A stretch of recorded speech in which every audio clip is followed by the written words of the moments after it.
The Battle of Gettysburg, 1863, turning point of the American Civil War.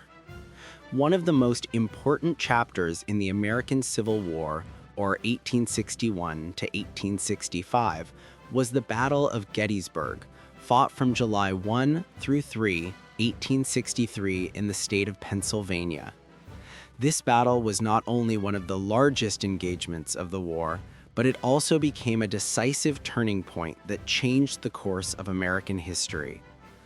Over 3 bloody days, more than 160,000 soldiers from the Union or Federal Army and the Confederacy or Confederate States of America clashed in one of the deadliest land battles ever fought on American soil.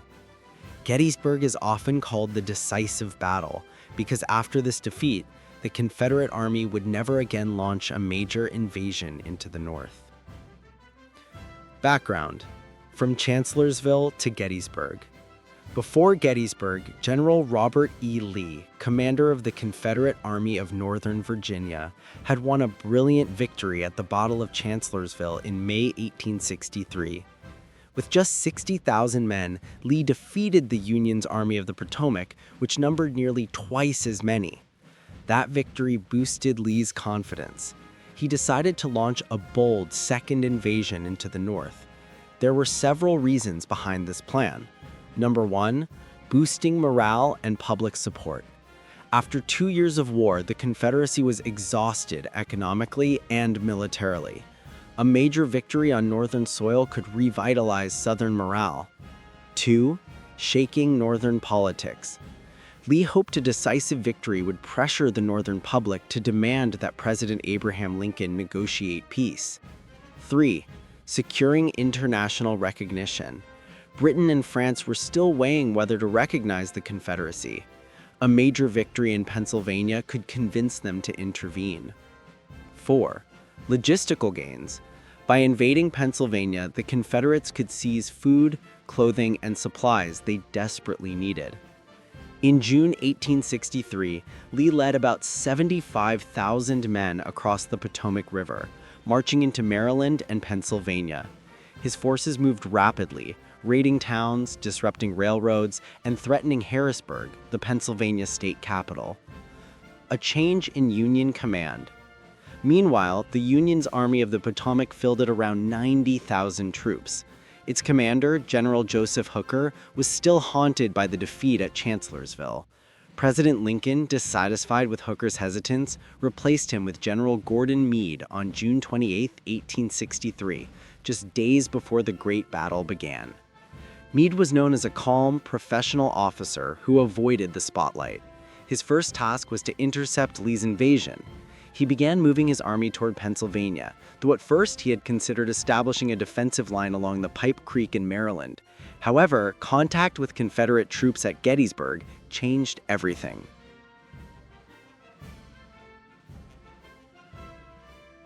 Day 1, July 1, 1863.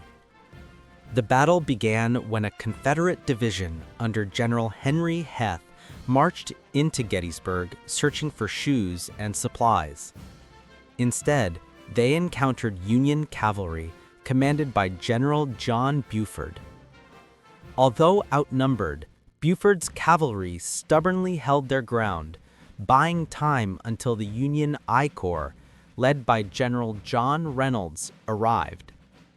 Tragically, Reynolds was killed early in the fighting, but Union troops pressed on. By midday, reinforcements swelled both armies. Union, about 19,000 troops, Confederates, about 24,000 troops.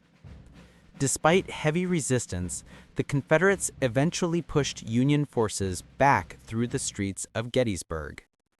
The Union Army retreated and regrouped on the high ground at Cemetery Hill, south of town.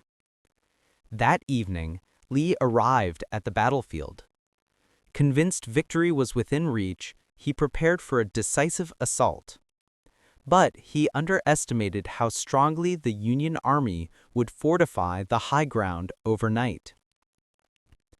Day 2, July 2, 1863. On the second day, Lee planned to attack both Union flanks, left, south, targeting Little Round Top, Devil's Den, and the Wheat Field. Right, north, striking Culp's Hill and East Cemetery Hill. However, delays pushed the assault to late afternoon, giving Union troops more time to strengthen their defenses. The fighting on the left was especially ferocious.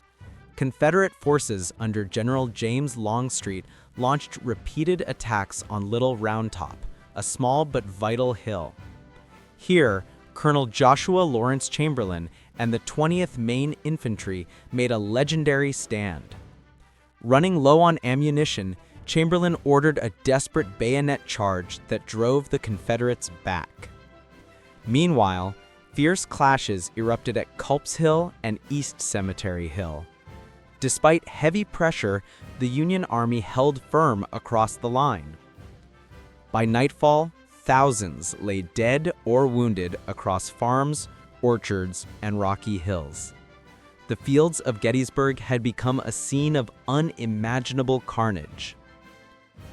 Day 3, July 3, 1863. Pickett's charge. Having failed on the flanks, Lee resolved to strike at the Union center on Cemetery Ridge.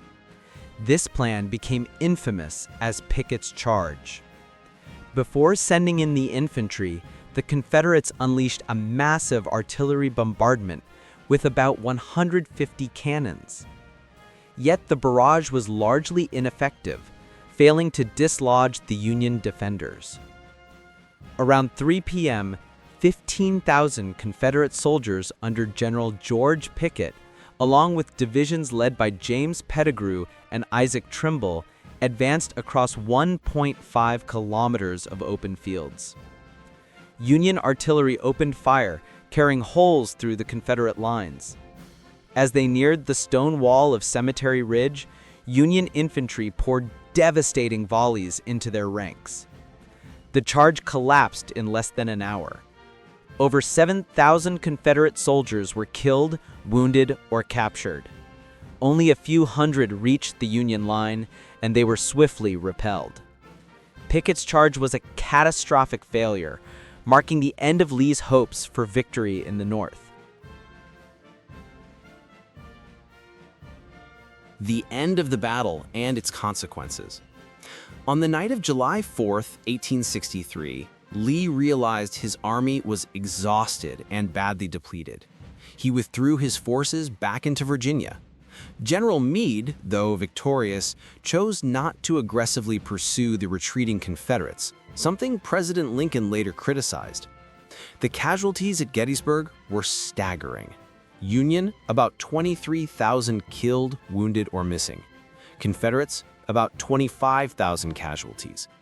In total, nearly 50,000 men were lost in just 3 days, making Gettysburg the bloodiest battle of the entire war. Strategically, Gettysburg was the turning point of the Civil War. 1. The Confederacy lost the initiative and never again mounted a major offensive into Union territory. 2. Hopes for foreign recognition from Britain and France evaporated. Union morale soared while Southern confidence began to wane. A few months later, on November 19, 1863, President Lincoln visited the battlefield to dedicate the Soldiers' National Cemetery.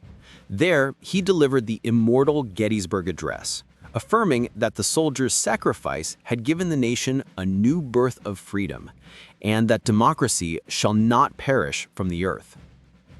The legacy of Gettysburg. Today, Gettysburg is preserved as Gettysburg National Military Park, one of the most visited historical sites in the United States. The battlefield, monuments, and museums honor the memory of those who fought and died. For Americans, Gettysburg represents not just military strategy, but the struggle to preserve the Union and the ideals of liberty. It reminds us that a nation can be reborn through immense sacrifice.